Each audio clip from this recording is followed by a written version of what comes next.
Ladies and gentlemen, thank you very much for giving me this opportunity today to present my talk, Refractive Optofluidic Phase Modulator for Adaptive Optics. My name is Stefan Weber and I am the CEO of the startup company Phaseform. We are a relatively young company.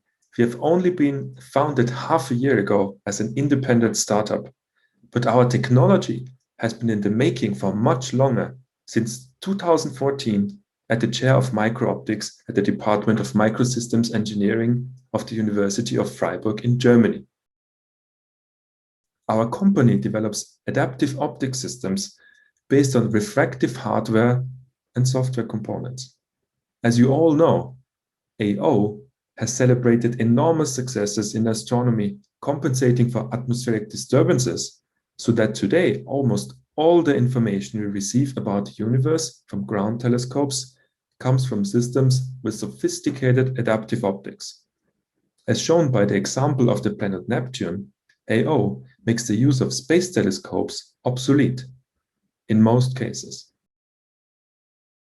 Inspired by the success in astronomy, over the past 10 years, microscopists have started to tackle their own sources of aberrations using AO, developing extremely complex optical setups. Sources of aberrations in microscopy are twofold: refractive index mismatch in the layers between the sample and the objective, resulting in spherical aberrations, and variations in the shape or refractive index of the samples themselves that leads to higher order aberrations. It has been studied extensively that only with AO systems one can study cell process deep inside the tissue with the highest resolution, as shown here in the example of non-invasive subcellular imaging of the nerve fiber layer in the mouse retina. Contemporary AO microscopy follows a similar optical design than astronomy. The distorted wavefront from a sample is measured with a wavefront sensor and is corrected by means of a control loop using deformable mirrors. However, implementing these microscope systems is very difficult because microscopes work in refraction.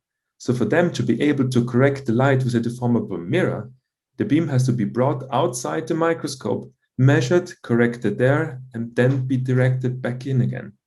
But wouldn't it be more convenient if one could do this all in line?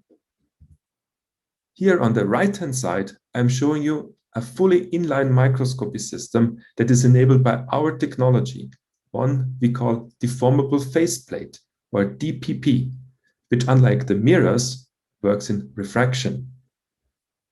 This optofluidic base element combines the advantageous features of continuous sheet deformed mirrors and the transmissive nature of liquid crystal spatial light modulators, but without inheriting the respective disadvantages. It is compact and ultra-thin, transmissive, can do high spatial frequency correction, including spherical, is hysteresis-free, polarization independent, virtually diffraction-free, can be used in any orientation, and can be fabricated using wafer-level processes. And this is how it works. The electrically conductive transparent membrane of the DPP is deformed by an array of electrostatic actuators into any shape, changing the phase of the light passing through the optofluidic chamber. When employed in a microscope, that leads to sharper images and increased contrast. On the performance side, on the left, you can see that the device is capable of correcting Wernicke's up to the 7th order with amplitudes of more than 2 wavelengths even there. And this behavior is replicated using it in vertical orientation.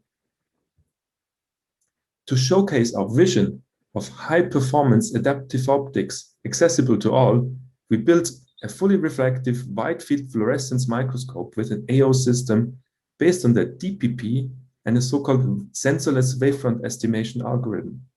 You see, there is no beam folding and no wavefront sensor. The microscope is made up from an infinitely corrected 50 times objective lens, relay optics to translate the pupil plane from within the objective barrel onto the DPP, and the tube lens to image the specimen onto the camera. he could demonstrate that this system delivers its target performance, shown here with 1 micrometer fluorescence beads and standard 1951 USAF targets. In any application where aberrations are an issue, our solutions and technology can help. For example, in life sciences, we could correct for sample, medium, and instrument-induced aberrations and simplify the preparation workflow. In ophthalmology, our technology can enable low-cost and portable diagnostic devices. In material sciences, our technology can provide an increased field of view for inspection. Last but not least, today, I wanted to give you a little preview on Phaseform's first commercial product. We call it Delta 7. It is a DPP-based, refractive, 2D continuous sheet optofluidic wavefront modulator. We would appreciate if you could get in contact with us at our booth at this conference today or tomorrow, or stay up to date for product updates on our website. With this, I wanted to say thank you to all our sponsors and supporters. We are excited to contribute to and benefit from the EPIC community as one of its youngest members, and to answer the 2 EPIC questions. We are always interested in new use cases, collaborations, and scaling up our manufacturing. And if your system suffers from aberrations, let's talk. Thank you very much for your attention.